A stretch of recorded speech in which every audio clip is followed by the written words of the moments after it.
How do you stay ahead when you're building AI applications? Start with a head start. IBM's high-performance Granite models are optimized for enterprise tasks, like domain-specific processes and workflows. They're designed so you can do less training and more creating. Ready to hit the ground running? Get started now at ibm.com/granite. IBM. Let's create. Hey, before we get started, I wanted to let you know that 1 week from today, Wednesday, September 11th, we're hosting a live conversation in New York City with historian and best-selling author Yuval Noah Harari. You might know him from his books Sapiens or Homo Deus. He's going to be talking with us about his latest book, Nexus, A Brief History of Information Networks from the Stone Age to AI. And we'd like you to be our guest. If you'll be in New York City, join us in person. Otherwise, tune in for the live stream.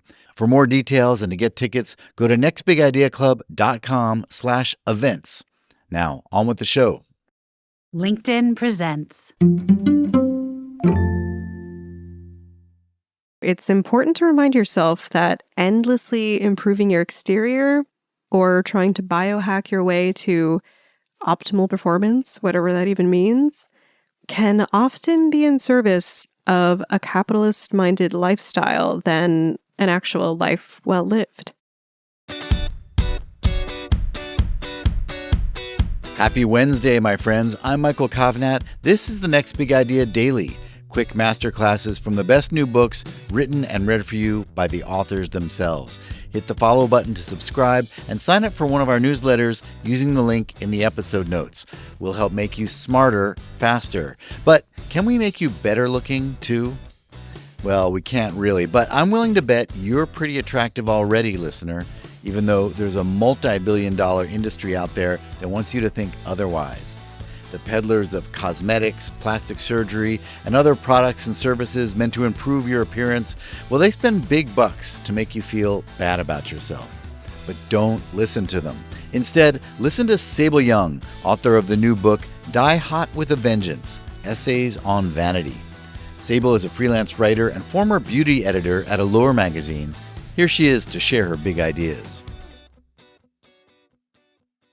Beauty is for everyone. Beauty culture, however, can make beauty feel a lot more ominous. If you live in a body, you are subject to appearance politics, for better or worse. They don't define who you are as a person, of course, but the way we feel about our looks is very much influenced by an entire global history of these established social value systems. Beauty is valuable because it's always been a conduit to power.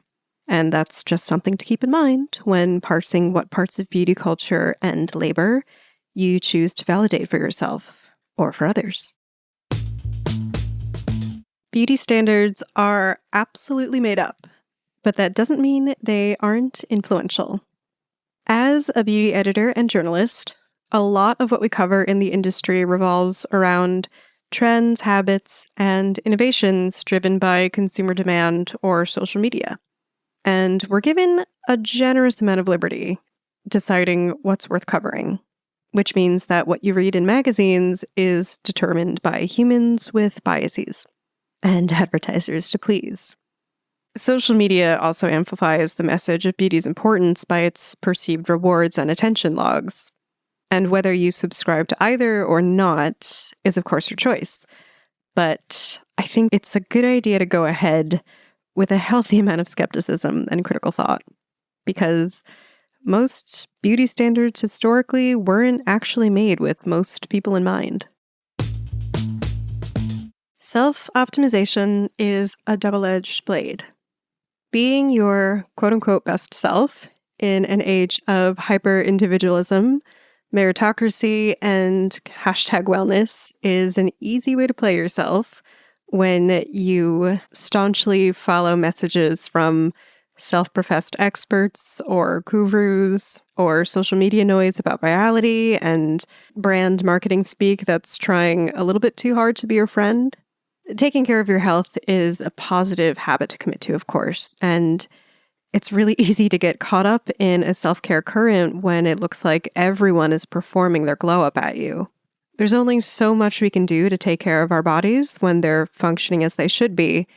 So it's important to remind yourself that endlessly improving your exterior or trying to biohack your way to optimal performance, whatever that even means, can often be in service of a capitalist-minded lifestyle than an actual life well lived.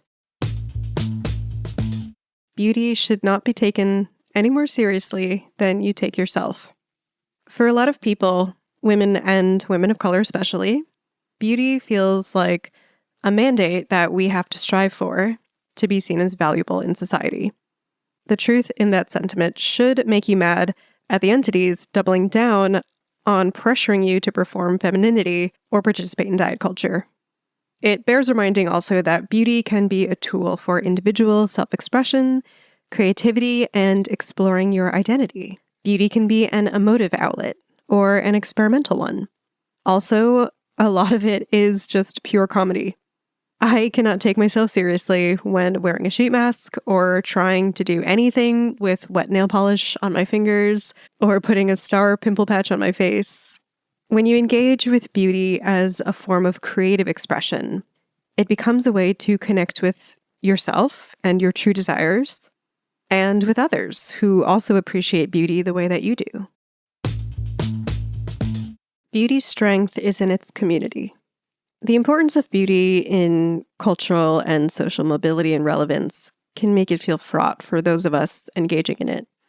Beauty's harmful casualties are well documented, and vanity's stigma keeps us at odds with who we wish to be. Downplaying the labor involved in beauty's makings just obscures the resources and the effort it takes to achieve certain ideals. So if we're all siloed, beauty just keeps us captive in perpetual competition with one another. That's why I think beauty in community is where we can find healing and connection.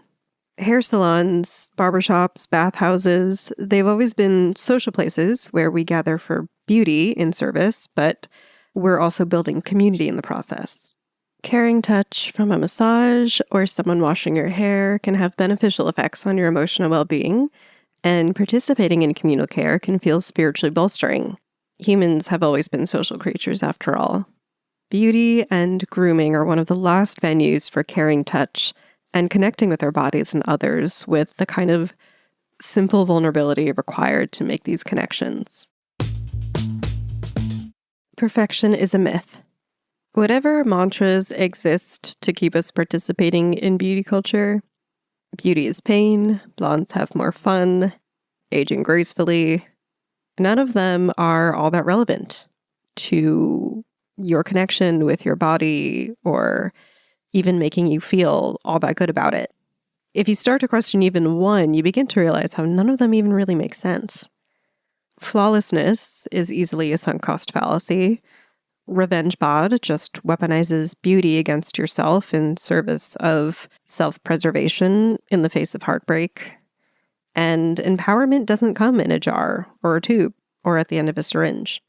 You're still going to age no matter what you do to your skin. Beauty is not perfection, because perfection suggests that it's done. Beauty is a living thing meant to express one's inner emotions. It's not just an aesthetic to be gazed upon for what? Artistic value? It takes a whole lifetime to appreciate how you cultivate your inner spirit and energy, and that's what always pulls, where aesthetics or beauty can't be defined. Thank you, Sable. All right, that's our show for the day, everyone. If you got something out of it, please leave us a rating or review in your podcast players so others can find it too. And if you didn't like it, well, give us another chance. We're going to be back tomorrow with some key insights from New York Times reporter and columnist Nicholas Kristof. He'll be sharing some big ideas from his new memoir, Chasing Hope. I'm Michael Kovnat. See you tomorrow.